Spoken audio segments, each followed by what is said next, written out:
নমস্কার বন্ধুরা, সাথী কিচেনের আবারও এক নতুন রেসিপিতে আপনাদের সবাইকে স্বাগত জানাই।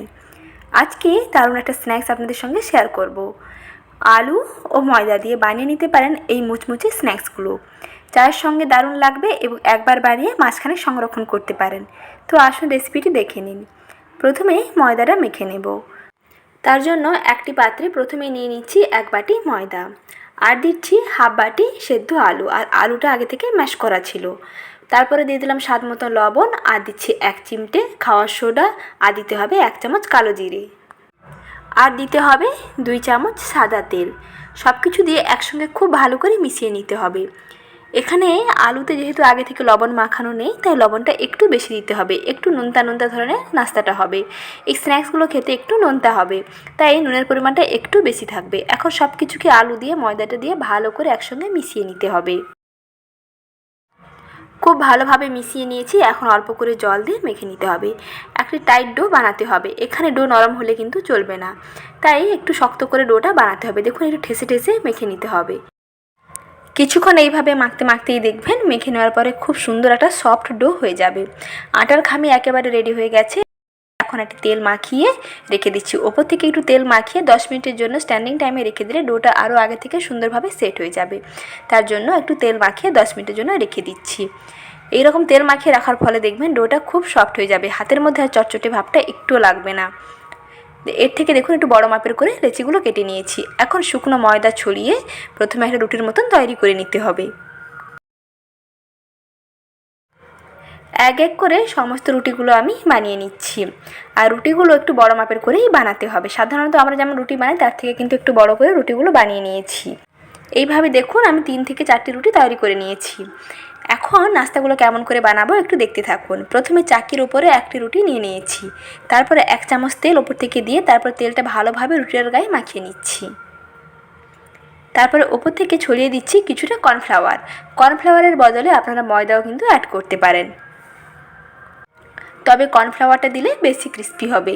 ময়দা দিলে হয়তো অতটা ক্রিস্পি না হলেও কিন্তু হবে। এখন অপর একটি রুটি নিয়ে ওপর থেকে এরকম চাপিয়ে দিচ্ছি। ঠিক একই প্রসেস এটার ক্ষেত্রেও করতে হবে। আবারও 1 চামচ তেল ওপর থেকে দিয়ে ভালোভাবে মাখিয়ে নিয়ে আবারও ওপর থেকে কর্নফ্লাওয়ার ছড়িয়ে দিচ্ছি।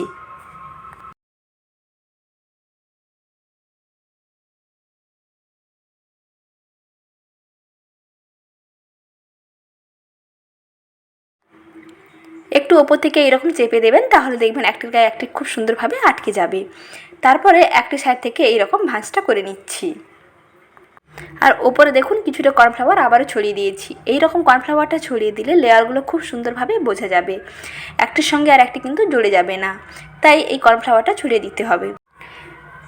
এইভাবে একটি রোল বানিয়ে নিয়েছি। আর শেষ প্রান্তটা প্রায়শই খুলে যায়, তো শেষ প্রান্তটা যাতে না খুলে যায় তার জন্য জল লাগিয়ে দেবেন। অল্প একটু জল নিয়ে এরকম লাগিয়ে দিলে তারপরে যখন চেপে দেবেন দেখবেন মুখটা একেবারে সুন্দরভাবে সিল হয়ে যাবে, আর ভাজার সময় একটু খুলে যাবে না। এখন একটি ছুরি দিয়ে একটু ছোটো ছোটো করে কেটে নিচ্ছি। আপনারা আপনাদের পছন্দ মতন আকারটা দিয়ে দেবেন। এখানে আমি 1 ইঞ্চি মতন শেপ করে কেটে নিচ্ছি।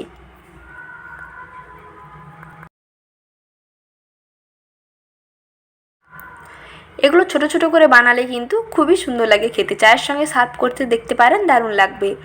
আলু ও ময়দার এই লোভনীয় নাস্তাগুলো একবার বানিয়ে আপনারা মাসের পর মাস সংরক্ষণ করে রাখতে পারেন। একটা নর্মাল কন্টেনারে ভরে রেখে দেবেন, দেখুন একই রকম ভালো থাকবে।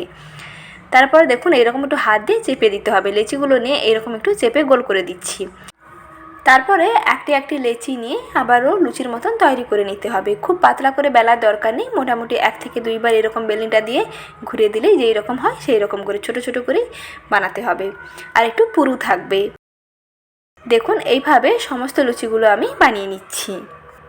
আর লুচিগুলো যখন বানাবেন একটু অল্প হাতে আলতো হাতে চাপ দিয়ে লুচিগুলো বানাবেন, তাহলে লেয়ারগুলো খুব সুন্দরভাবে বোঝা যাবে। এখন এগুলোকে ভেজে নেব। তার জন্য কড়াইতে তেল ভালোভাবে গরম করে নিয়েছি, আর গরম তেলের ওপরে দিয়ে দিতে হবে। তেলটা কিন্তু খুব একটা বেশি গরম হয়নি, মোটামুটি একটু গরম হয়ে গেলেই দিয়ে দিতে হবে। তারপরে এগুলো দেখবেন নিজে থেকে হয়ে উপরে ভেসে উঠে আসবে। আর এগুলো একটু অল্প আঁচে ভাজলে কি হয়, খুবই খাস্তা হয়। গ্যাসের আঁচ যদি সঙ্গে সঙ্গে হাইতে থাকে আর এগুলো দিয়ে দেন, তাহলে কিন্তু এগুলো একেবারে ফুলকো লুচির মতন হয়ে যাবে। তাতে কিন্তু ভালো লাগবে না, আর ভাজার পরে এগুলো কিন্তু একেবারে নেতিয়ে পড়বে। তাই বন্ধুরা এগুলো যখন ভাজবেন গ্যাসের আঁচটা একেবারে কমিয়ে প্রথমে নাস্তাগুলোকে তেলের উপর দিয়ে দেবেন। তারপরে গ্যাসের আঁচটা একেবারে কম থাকবে, একটু সময় নিয়ে এপিট ওপিট লাল লাল করে ভেজে তুলে নেবেন। কিছুক্ষণ ভেজে নেওয়ার পরে দেখবেন কালারটা একেবারে গোল্ডেন ব্রাউন হয়ে যাবে, তখন তুলে নেবেন। আর এই রকম ভাজলে এগুলো ভাজার পরে দীর্ঘদিন পর্যন্ত একই রকম মুচমুচে থাকবে। একটা নর্মাল কন্টেনারে ভরে রেখে দেবেন, দেখুন একই রকম খাস্তে থাকবে। আর লেয়ারগুলো দেখুন কতটা সুন্দরভাবে বোঝা যাচ্ছে। আলু ও ময়দা দিয়ে বানানো এই সহজ নাস্তাগুলো দেখেই বুঝতে পারছেন যে কতটা লোভনীয় হয়েছে আর কতটা ক্রিস্পি হয়েছে। দেখুন অল্প চাপ দিলেই দেখুন একেবারে টুকরো টুকরো হয়ে গুঁড়ো হয়ে যাচ্ছে। তাহলে দেখেই বুঝতে পারছেন যে বন্ধুরা কতটা এগুলো মজাদার হয়েছে। আলুর এই স্ন্যাক্সগুলো চায়ের সঙ্গে কিন্তু দুর্দান্ত লাগবে, আর একবার বানিয়ে মাসখানেক পর্যন্ত সংরক্ষণ করে রাখতে পারেন। রেসিপি ভালো লেগে থাকলে লাইক, শেয়ার এবং সাবস্ক্রাইব করতে একেবারেই ভুলবেন না। বন্ধুরা সবাই ভালো থাকবেন, আবারও আপনাদের সামনে হাজির হব নতুন এক রেসিপি নিয়ে। ধন্যবাদ।